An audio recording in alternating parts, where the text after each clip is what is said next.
We live in an ecosystem that rewards perpetual motion. From the moment we wake up, the expectation is to produce, optimize, and push harder than yesterday. The only metric of success we seem to recognize is maximum output, even as the machinery starts to warp under the strain. Because of this relentless pace, stepping off the gas pedal triggers immediate anxiety. The minute you try to sit still, a quiet panic sets in, a creeping guilt that resting is identical to losing ground. Consider the mechanics of momentum. What if the exact behavior you've been avoiding, stopping completely, is the actual mechanism required to move forward? Hitting a wall of exhaustion is rarely a failure of drive. It is a mechanical failure in how we process the work we've already done. We are confusing the act of acquiring knowledge with the ability to actually retain it. When driven people hit a plateau, their first instinct is usually to add more weight to the bar. They sign up for another masterclass, join a new mastermind, or download 10 more podcasts.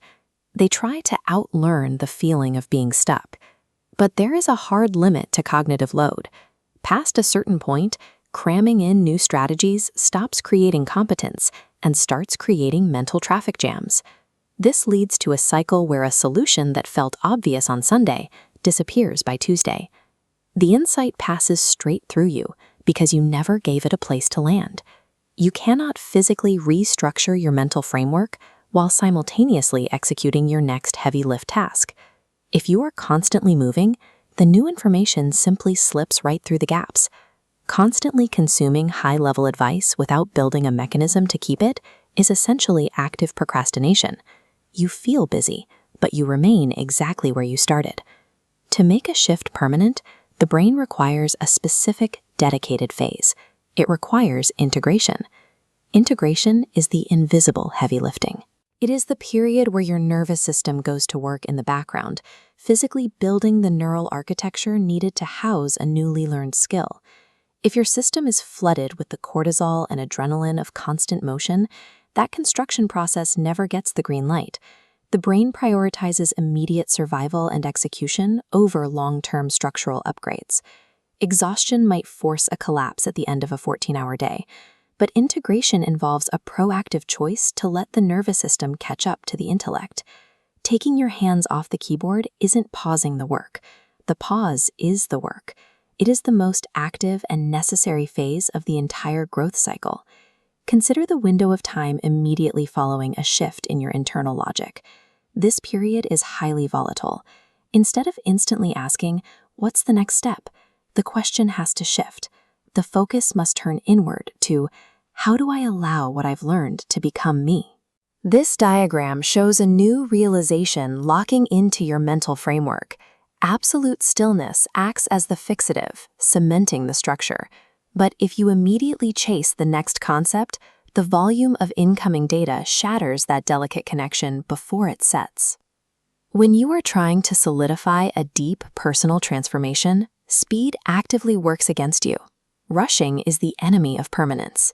Even the most disciplined mind remains tied to its surroundings. Because our biology constantly scans for social cues of safety or threat, integrating within a high-pressure, hustle-driven ecosystem creates a physiological conflict. The brain detects the external rush as a sign that it's not yet safe to divert energy toward internal reconstruction. This is where curated environments and supportive communities become a literal buffer. You need spaces that explicitly grant you permission to be still, where stepping back to process is expected and respected, rather than judged. Relying purely on your own willpower to fight the current of hustle culture rarely works. You have to actively design an environment that protects your integration time from outside interference. The goal of all this internal and external engineering is to reach a state of embodied stillness, where calm competence replaces frantic activity. Far from being a gap in productivity, rest functions as the physical location where progress permanently settles into the nervous system. Next time you uncover a solution to a long-standing problem, resist the reflex to immediately leverage it into the next project. Do the uncomfortable, highly effective work of sitting down and doing absolutely nothing.